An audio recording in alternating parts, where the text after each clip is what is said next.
Halo, Assalamualaikum warahmatullahi wabarakatuh. Perkenalkan, nama saya Ulfa Aulina, jurusan S1 Ilmu Pemerintahan non-Sipas. Saya mengambil Salu cabang Cibinong. Asal saya dari Bogor, tepatnya di Deramaga. Saya akan mempresentasikan tentang COVID-19 di diskusi 4 bahasa Indonesia ini. Baik, kita langsung saja ke materi. Bahwasannya kita tahu selama mau 2 tahun ini Indonesia sedang dilanda duka. Penyakit yang awalnya ditemukan di kota Wuhan, Cina di akhir tahun sekitar bulan Desember 2019, virus ini menular dengan sangat cepat dan menyebar hampir ke semua negara, termasuk Indonesia. Hanya dalam hitungan beberapa bulan yang bermula dari WNA yang berkunjung ke Indonesia atau masuk ke Indonesia. Penyakit virus ini yang disebut COVID-19 adalah penyakit yang menular yang disebabkan oleh virus SARS-CoV-2. Virus ini dapat menyerang siapa saja, mulai dari lansia, orang dewasa, anak-anak, ibu hamil hingga menyusui. Sebagian besar orang akan mengalami sakit dan parah, memerlukan bantuan medis. Pencatatan kasus COVID-19 hingga 4 November 2021 ini di Indonesia mencapai 4.200.000 orang, dengan jumlah kematian di angka 143.500 jiwa. Penyebab virus ini dapat menyebar dari mulut maupun hidung. Orang yang terinfeksi melalui partikel cairan kecil ketika orang tersebut batuk, bersin, berbicara, bernyanyi, atau bernafas. Partikel ini dapat berupa droplet yang lebih besar dari saluran pernapasan hingga aerosol yang lebih kecil.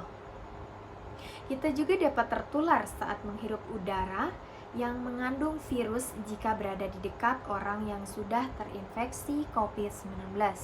Kita dapat tertular jika menyentuh mata, hidung, mulut setelah menyentuh permukaan benda yang terkontaminasi. Virus lebih mudah menyebar di dalam ruangan dan di tempat ramai. Gejala yang ditimbulkan biasanya seperti demam, batuk, flu, kelelahan, bahkan badan pegal-pegal, lalu hilangnya indera penciuman atau perasa. Dan biasanya gejala yang tidak umum seperti sakit tenggorokan, sakit kepala yang berat atau hebat, diare, hingga mata merah atau iritasi. Namun menentukan apakah pasien terinfeksi virus corona, biasanya dokter akan menanyakan gejala yang dialami atau dirasa, serta apakah pasien kontak berat dengan yang menderita COVID atau dengan yang terkontaminasi virus corona sebelum gejala muncul. Selanjutnya dokter akan melakukan beberapa periksaan melalui cara rapid test swab, antigen atau swab PCR atau CT scan.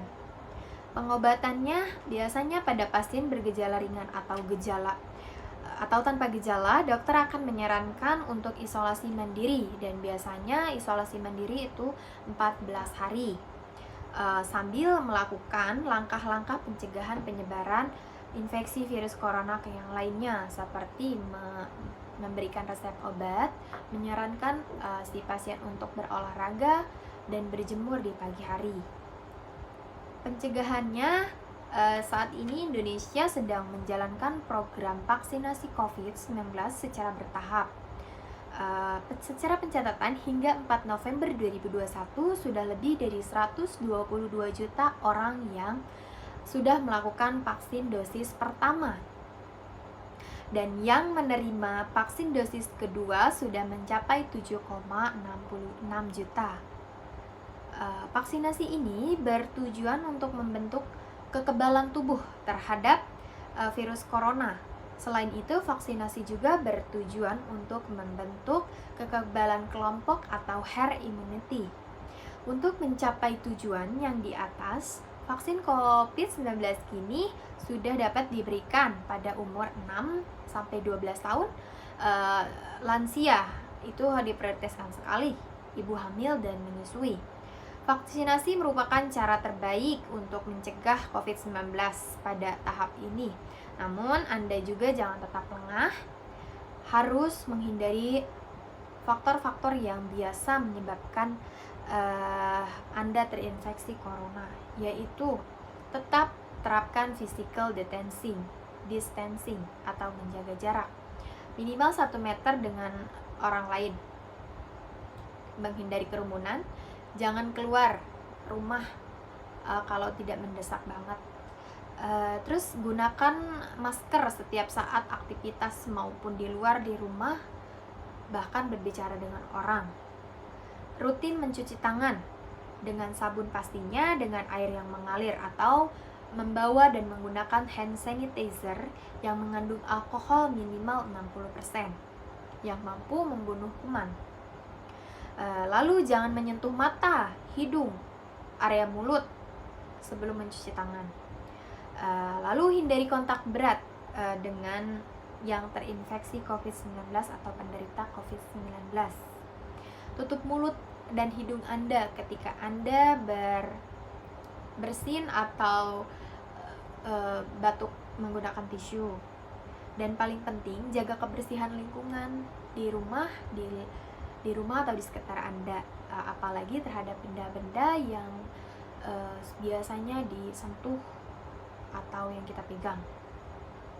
Nah, untuk itu ayo dukung pemerintah dengan cara mencegah COVID-19, yaitu dengan vaksinasi 2020. Nah, untuk itu ayo kita semua dukung program pemerintahan, yaitu vaksinasi. Untuk saat ini emang cara itulah yang efektif yang sekarang dipergunakan atau diberlakukan. Kalau bukan diri kita sendiri, siapa lagi? Sayangi diri sendiri, keluarga maupun orang banyak. Ayo dukung vaksin, kita bisa. Semoga kita semua dalam lindungan Allah Subhanahu wa Ta'ala. Itulah demikian presentasi saya, kurang dan lebihnya mohon maaf. Tanggapan atau komen atau kritik dan saran saya terima dengan senang hati. Terima kasih. Assalamualaikum warahmatullahi wabarakatuh.